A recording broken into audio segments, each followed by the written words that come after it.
আজি মই কলপাতত দিয়া মাছৰ এটা ৰেচিপি দেখুৱাম। প্ৰথম কলপাতখন এনেকৈ অকণমান আমাৰ গেছৰ জুইত সেকি ল'ব লাগে, কিয়নো কলপাতখন ভাঙি যাব পাৰে।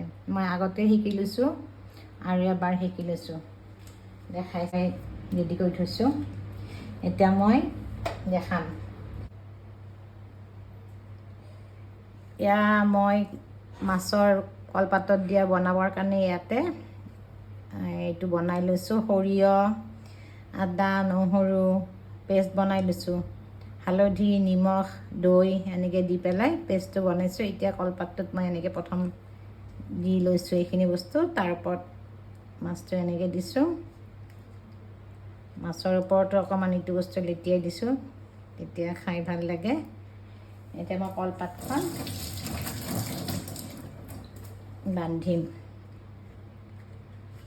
সেইটো জুইত সেকি লৈছোঁ যে কলপাতখন, সেইকাৰণে ইমান ধুনীয়াকৈ মানে ভাজ খাইছে। কিহৰ কাৰণে এইটো কৰিব লগা হয়, এতিয়া মই বান্ধিম। এইটো কলপাতখন ভাঙি যোৱাৰ ভয় থাকে, ভাঙিলে কি হ'ব, বস্তুখিনি বাহিৰত ওলাই আহিব। এতিয়া মই এইটো গাঁঠি মাৰি দিলোঁ,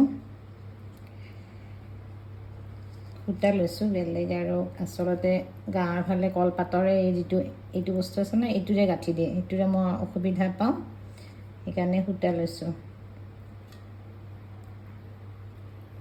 এতিয়া মই এনেকৈ দুটা বনালোঁ, একেলগে দুটাকৈ দিম। এয়া এনেকৈ বান্ধিছোঁ দুইফালে, এইটো ইয়াত দিলোঁ, এইটো ইয়াতে দিছোঁ। এইবাৰ ঢাকনিখন মাৰি দিম, দি এনেকৈ মই 10 মিনিট সময় ইয়াত থৈ দিলোঁ। 10 মিনিট পাছত মই উঠাই চাম এইটো, তাৰপাছত আপোনালোককো দেখুৱাম কেনেকুৱা কি হৈছে। এতিয়া মোৰ মাছৰ পাতত দিয়া মাছৰ ৰেচিপি হৈ গ'ল। এই তিনিটা বনাইছিলোঁ।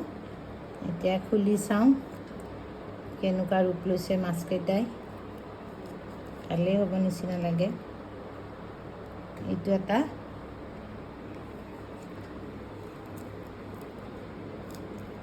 সূতাটো ছিঙিয়ে গ'ল।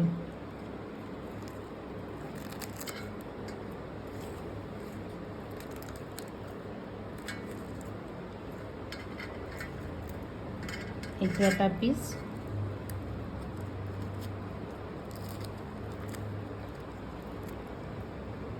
আৰু এইটো এটা পিচ। এই দুটাত জলকীয়া দিব ৰৈয়ে গ'ল, পাহৰি গ'লোঁ। এই এটাতে দিলোঁ। এতিয়া কেনেকুৱা লাগিছে, ভাল লাগিছেনে? খাই কেনেকুৱা লাগে তাৰপাছত মই জনাম।